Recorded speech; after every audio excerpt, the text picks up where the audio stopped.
One. Hi guys, welcome to the latest podcast of YarninBlak. Today I've got a great friend of mine on, Carlie. I'll introduce you to Carlie in a second. But first I'd like to acknowledge the traditional custodians of the lands that I'm calling in from. I'm here in Baldwin Q on the land of the Wurundjeri people, and I'd like to pay respect to their elders past, present and emerging. So guys, today I've got a great friend of mine on, Carlie. So hi Carlie, how are you? Hi, good. How are you? Good. Glad to be able to get you on. But for people who don't know who are you, where you're from? Yeah, so my name's Carlie Schofield. I am from the south coast of New South Wales. I wasn't born here. I was born on the central coast, actually, but my family are from the far south coast, so Bega, Wollongong Lakes area. I also have connections to Kempsey area, so Dungutty land, as well as Dharawal land here where I'm currently living. Nice, nice. So what is your main job? What do you do? Yeah, so I totally left that out, but I am a counsellor. I've been working in mental health space for the last 12 years. I am soon to be a provisional psychologist. I've just been accepted into a Master of Psychology. But yeah, that's probably my profession in a nutshell, really. Awesome. So what got you into psychology? Because it's not something people wake up in the morning as a kid and go, oh, I think I'll become a psychologist. Yeah, definitely. I think, yeah, it was a number of things when I reflect back on it. I think, being in year 10, getting stuck with that careers book and flicking through and thinking, what the hell resonates with me. And then I stumbled upon psychology. I was like, hey, I kind of already do this at home. Like, why wouldn't I want to get paid for something like this? Because the reality of it was I had to grow up quick. I had to mature fast. And that often meant people were coming to me with their problems, my parents, my, siblings, whatever it is, and so I thought, hey, psychology sounds pretty interesting. Let's figure out how to make money out of this. But also let's lean into that and figure out, well, why do people do the things that they do? Why are people this way? And why are, some people more resilient than other people as well? I think they were all kind of questions that were popping into my head, but also what makes me me, and come through the other side of what I'd been through in my childhood. Yeah. So I'm going to take you back to your childhood a little bit without traumatizing you, but take you back in time a little bit. So you actually went to obviously primary school and high school. Question I've got is, while you're at primary or high school, how much Aboriginal studies did you actually learn at school, if any? Oh, I can remember speaking about Captain Cook, and that's probably about where it ended. But typical kind of experience, I'm a millennial. I think that's quite typical. Yeah, and I just remember it being uncomfortable in primary school, just being, because I obviously knew, and my mum had a stolen generation background, and I was taught, those kinds of things by the time I was 5 or 6. So I already kind of had that understanding. So once we started talking about Captain Cook and all of that kind of stuff, I started feeling comfortable, and everything started to fall into place. Like, hang on a second, something's not right here. Why am I different to them, or what's going on here? Yeah. Yep. So in year 12, because you obviously got to year 12, yes? Yes. Yeah. Were you one of the first family members to get to year 12? Did your parents get to year 12? No, my parents didn't get to year 12. I don't even think they graduated year 10. Yeah, so I was the first one to go through my family. Yeah, even in high school, that was quite an awkward experience, I think, as well, because my parents didn't know how to help me with homework. They didn't understand education in any sense, but they were really like gung-ho on, you need to do this, very much, you will succeed, you will go to school, there is no opportunity for anything else. Yeah, they couldn't even fathom that you would have a career outside of education. I think that was like the golden ticket at the time. Like, this is how you succeed in life. Yeah. So psychology was your first choice. Did you do a Bachelor of Psychology, Bachelor of Arts, Science? I did a bachelor. So I got early entry into psychology. Yep. I flunked that because I didn't realize you had to have such high grades to continue on. Yeah, okay. And so then I moved on to a Bachelor of Arts in Psych, completed that, and then moved on to doing, well, I didn't get into fourth year, so you need to get into fourth year to progress. Yeah, didn't get into fourth year. I tried multiple times at that. And then I decided to do a graduate diploma in counselling. And that was actually really more interesting to me because I could actually learn skills and how to work with people and learn more about myself, be more reflective, and learn all those micro skills. So I really felt like that was more valuable and beneficial at the time. And I thought, you know, I'm going to call it a day here. That sounds great. I could, you know, be a counsellor forever. That's fine. And then I'd had my first baby. So fast forward, like, you know, 10 years, I'd had my first baby, returned to work, and a mentor of mine said, hey, why don't you go back to psychology and really finish that, because that would be really valuable for your community. And I thought, you're crazy. Like, that's nuts. I've just come back from maternity leave. Like, I have no ambition to go back to school. And I knew I'd have to repeat subjects to get into fourth year. But I said, hey, what the hell? Time's passing anyway. Like, I've wasted all of this time. Let's just go back and do it.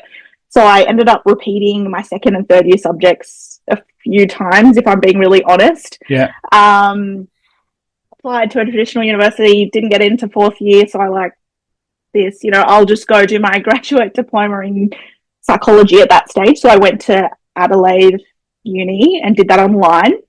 And then I was able to get into their fourth year program, their advanced program. Yeah. So luckily I was able to get through the stream that way. And now I'm finally doing masters. So it's never really been a straight line of, you know, go to high school, get a university degree and get the job to be a psychologist. It's been this lifelong passion of psychology and just wanting to be out in the field, learning as much as I can, and then developing the tools later on down the track and going back to study.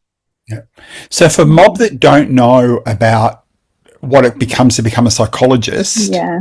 So you have to do the 3-year undergraduate year first and major in psych, then a fourth year. Yeah. And then what happens after that fourth year?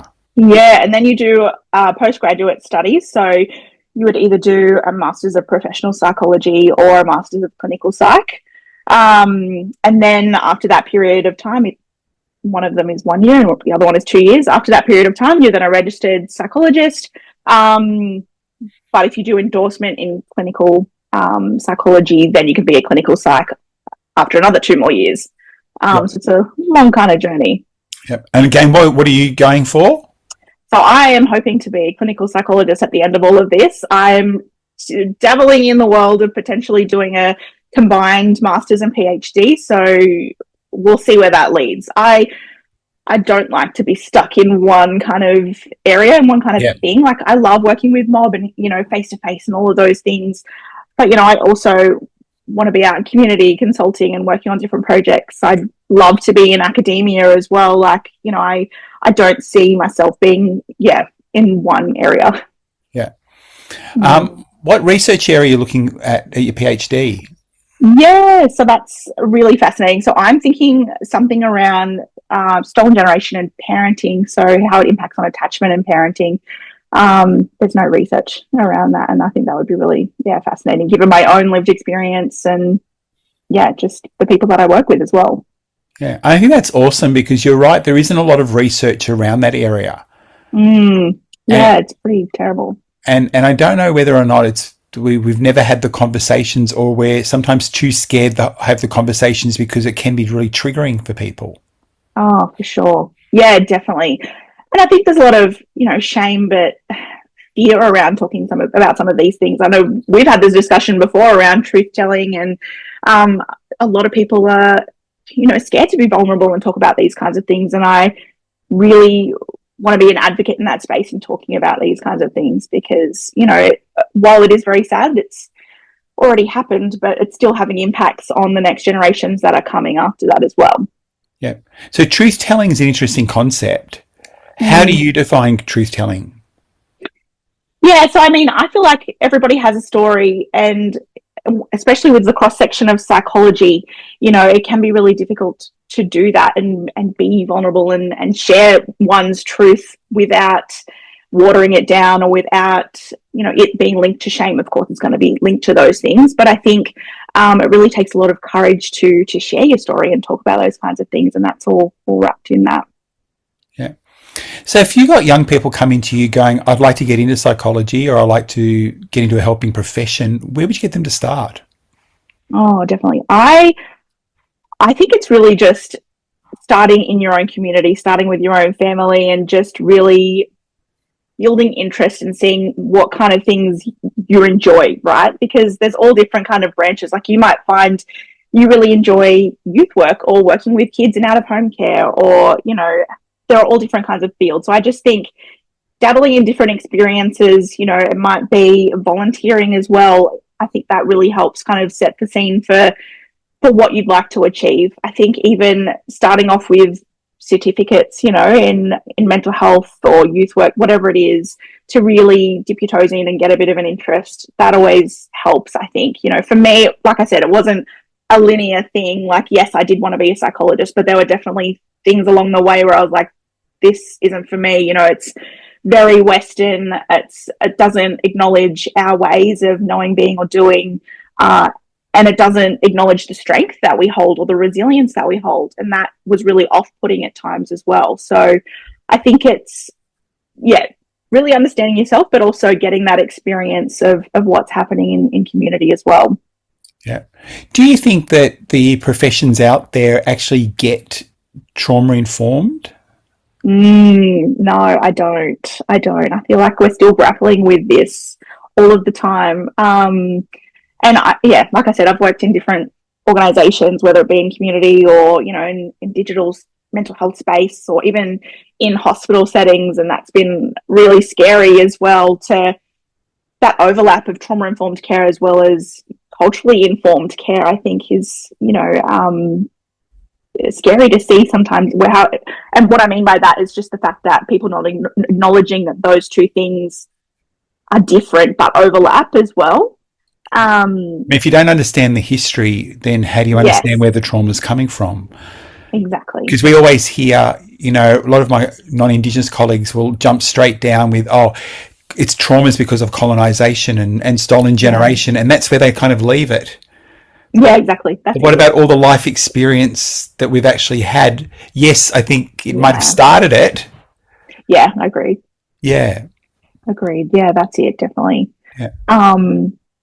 And I think that's, you know, there's a lot of, you know, my mum's stolen gen, like you said, you know, and there's a lot of resilience from her that I think isn't often explored or told about. We're often, you know, looking at the deficit of what's really happened and what's occurred, you know, and yes, it's terrible, of course, what's happened, and the influences and impacts it's had on generations to come. But also, you know, there are some people who have taken that history and really gone, well, yeah, that did happen to me, but I'm going to make something out of it, you know, and I'm going to break the cycle here. It's not going to continue in our family. And I think that's really what's tried to happen in our family.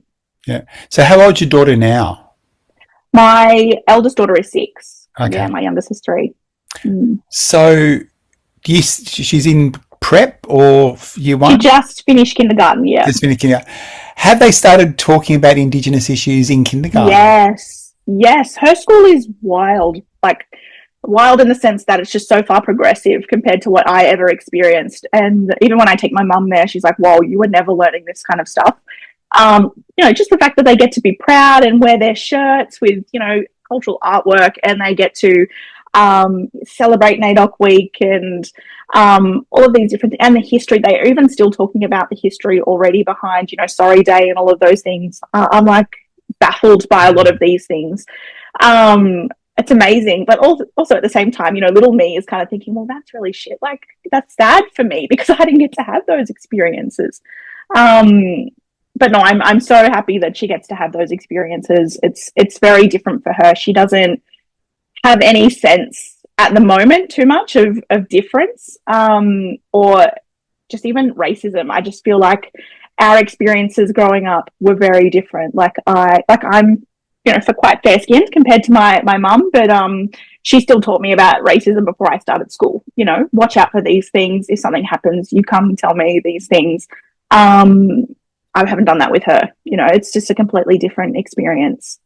Yeah. Do you think schools are getting better at it over general, or is the school your daughter go to like a one-off?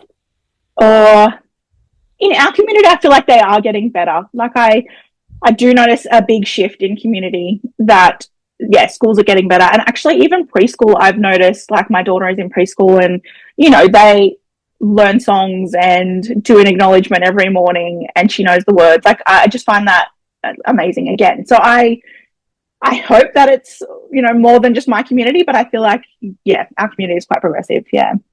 Yeah. If I had $1 million, a zillion dollars, and a magic wand and said, hey, you can fix something within Aboriginal affairs, what would you pick? What would you do? What would I pick? Gosh, that's crazy to even think about, isn't it? Look, I think, like, for me, I'm a big mental health advocate. I always think, you know, just getting people the care that they need should be the bare minimum. And, you know, a lot of our mob are rocking up to mainstream services, you know, hospitals, thinking it's going to be a safe haven, and they're going to get the support that they need, or it's going to be culturally safe and appropriate and all those kinds of things. And it's just not. They have to figure out how to navigate these systems. They have to figure out, you know, whether they're being trusted or whether it's safe, you know, all of those things. So I think if I had money, I think that's kind of where I'd start, is kind of those more, you know, front end kind of services to seek help, but also just on a side note, even just, you know, trying to access an Aboriginal psychologist, how difficult is that? I didn't even know Aboriginal psychologists existed, you know, when I was younger, or a teenager, even a young adult. And I think a lot of people would benefit just from talking to somebody who understands your culture. Yeah. Did you have any role models growing up, or do you have any role models now that actually help guide you? I have a lot. Yeah, definitely. I think my mum, definitely. I'd be shot probably if I didn't mention her. Hi, Mum. We better just make it big. Hi, Mum. Yeah. Yeah. So she's definitely, you know, the hardest, most staunch woman you'll ever meet, you know, and she puts me into line all of the time. And yeah, a lot of people probably think she's too hard in some respects, but I've valued it over the years. It's gotten me this far. So I'd definitely say, you know, her. But I also have, you know, deadly psychologists working in the space as well. You know, I'm lucky to be a recipient of the Westerman Gillia Scholarship as well, and I'm mentored by Dr. Tracy Westerman, which is fantastic, and have a close relationship with her. I would have given up a long time ago if I hadn't had her backing and support, financially and just personally. But also just people along the way as well that I've just met and who've supported me, you know, in different workplaces. Yeah, there's a whole list of them. I'd be here all day if I was listing them all, but they are kind of the crux of it for sure. Yeah. Do you think that our education system, especially in tertiary education, needs to incorporate more Indigenous ways of being, doing and knowing? Yeah. Because I think that's what's lacking in a lot of the health professional courses.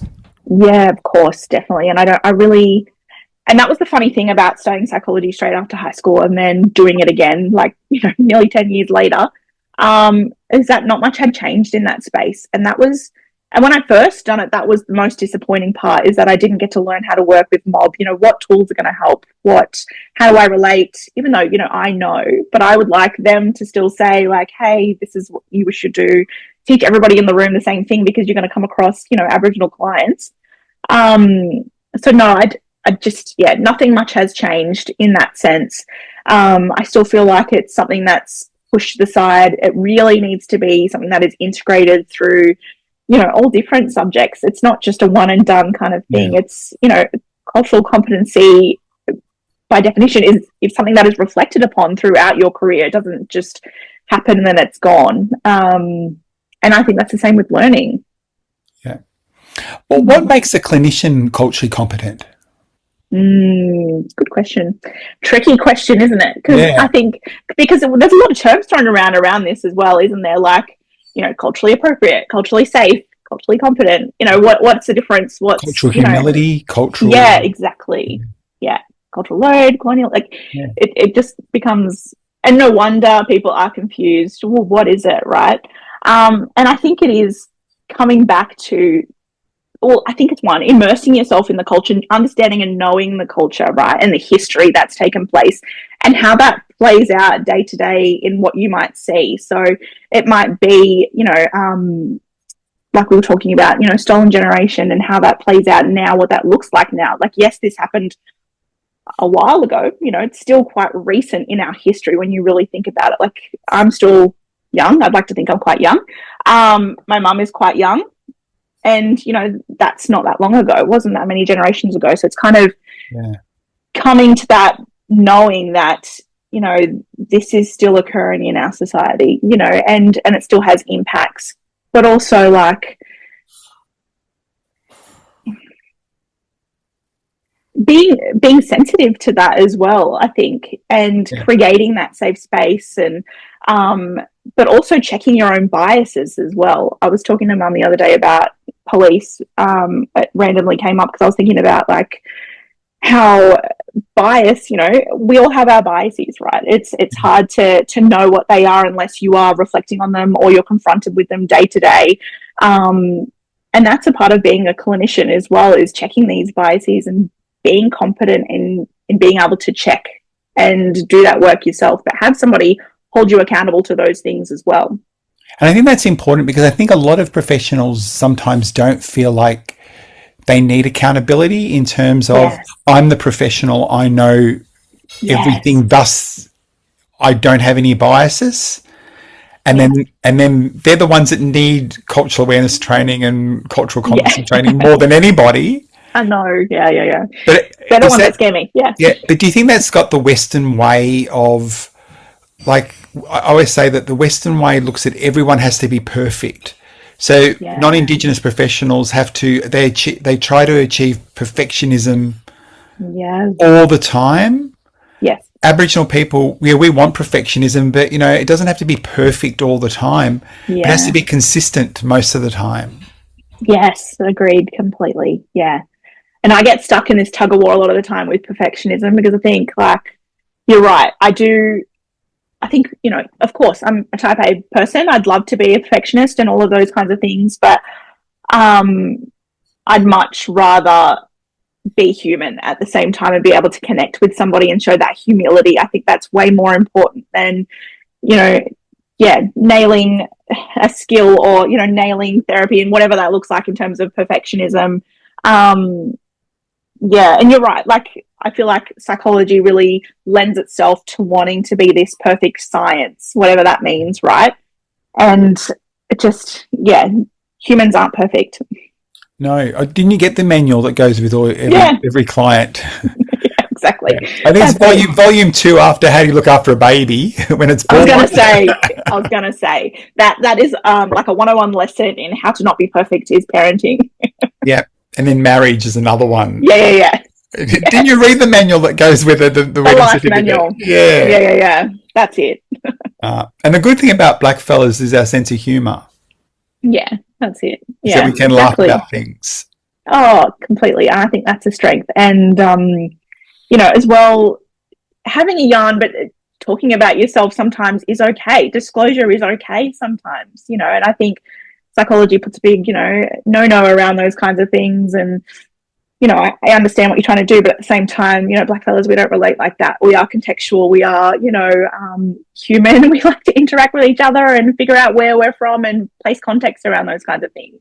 Yeah. And I think that's hard for non-Indigenous workers, health workers, because they're told things about they shouldn't talk about themselves, not to do self-disclosure. But for Aboriginal people who, I always say, sometimes they're dysfunctionally functional or functionally dysfunctional. Yes.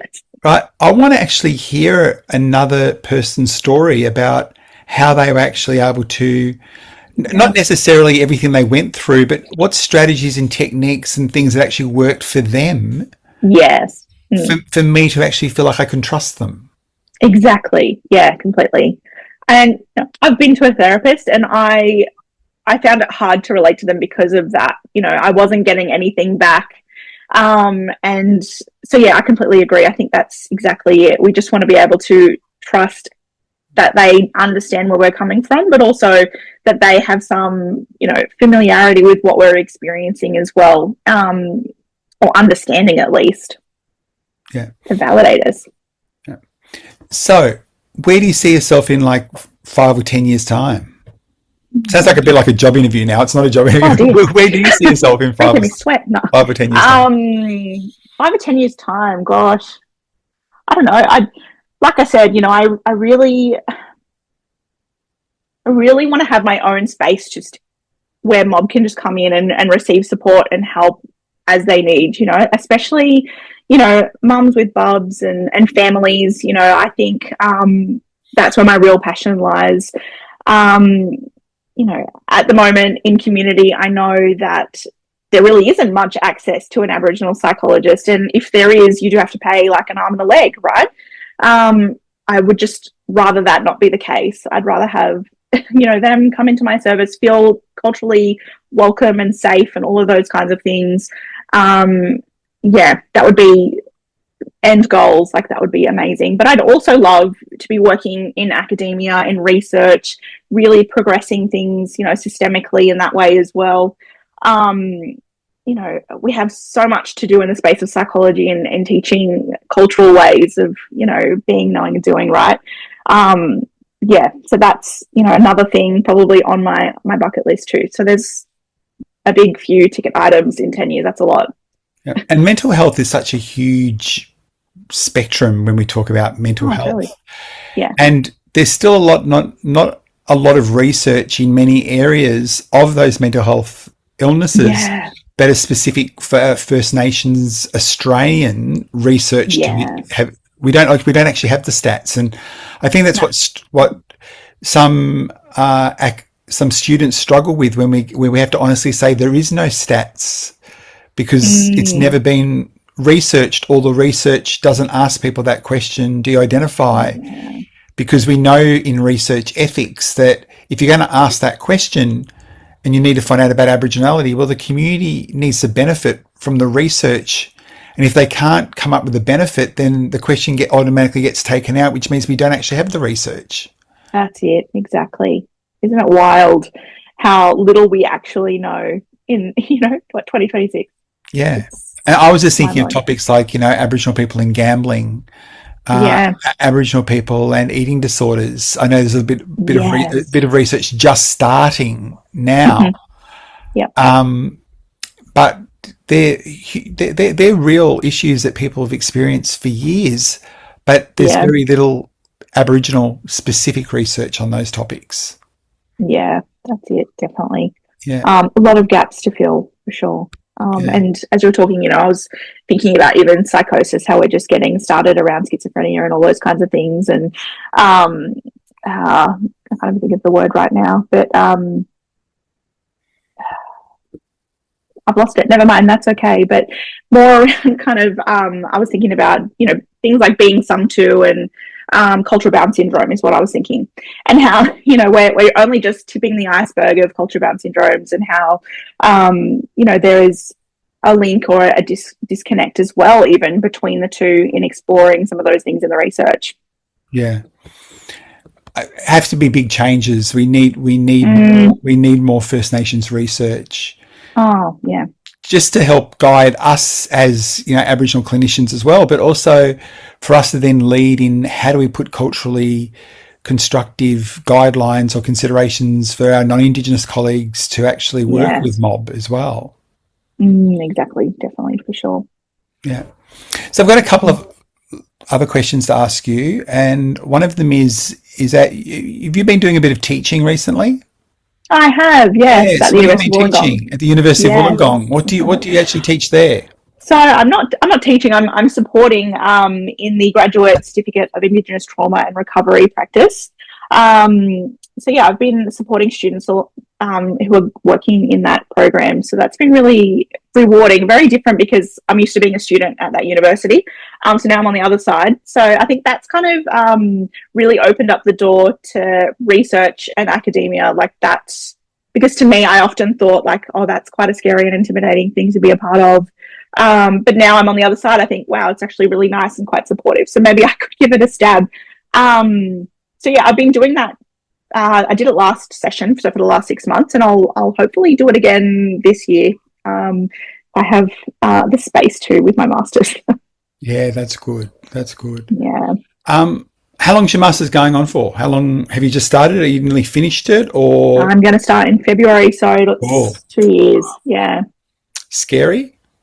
Yeah, a little. Like, I don't know what I'm getting myself into. And, you know, the interview process was quite intimidating and scary as well. And, you know, then choosing a university that you feel is going to do right by you and be supportive and culturally safe and all those things and tick the box, that took a long time to then come up with that decision. So I'm feeling really solid in that choice now. I'm feeling good about it. But am I nervous? Yeah, of course, definitely. Like it's a whole other level to what I'm used to, you know, and yeah, that's a bit intimidating. And also, like I said, my parents haven't been to university and they're my main support. So it's kind of like the blind leading the blind a little bit, you know. I love them to death. They want to support me, but also they don't understand the whole, you know, university thing. Yeah.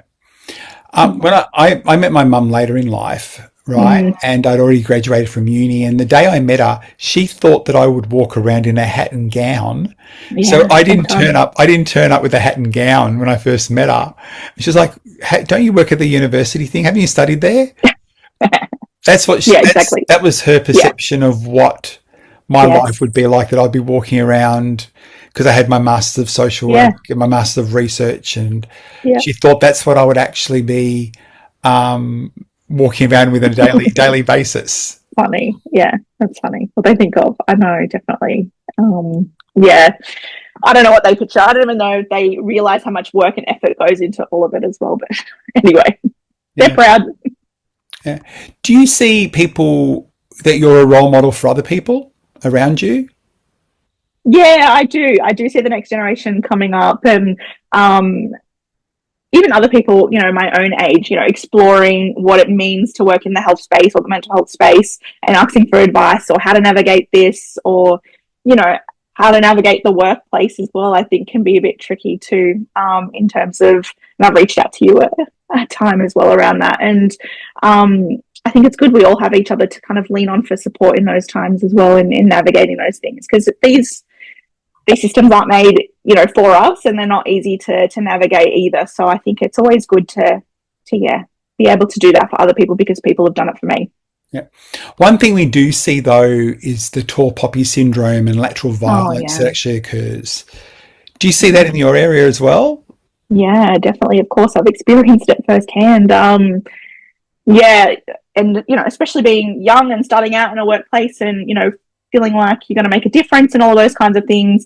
And then, to have someone want to squash your dreams or to, you know, because maybe your qualifications are a bit more than them, you know, or you don't show enough humility. There's definitely been times where I've felt intimidated or bullied or, you know, whatever term you want to use in those circumstances. And I have had to formally report them in those instances, and it hasn't been safe and it hasn't been pleasant for me, but I also couldn't turn up to work knowing that was going to happen to other people, or even just knowing that I was going to experience anxiety every time going to work. Like, that's not on either. I'm there to, you know, support my clients and be there for them. So yeah, unfortunately it's still something that happens in community because, you know, we've all experienced trauma to some extent, right? And I think that's still kind of playing out, and unfortunately, you know, people want to squash other people down. Yeah, it's a sad thing though, because I think most of us are striving for the same thing. Exactly. You know, for our voices to be heard, but I want a collective voices to be heard, not just one person's voice. Exactly. Agreed.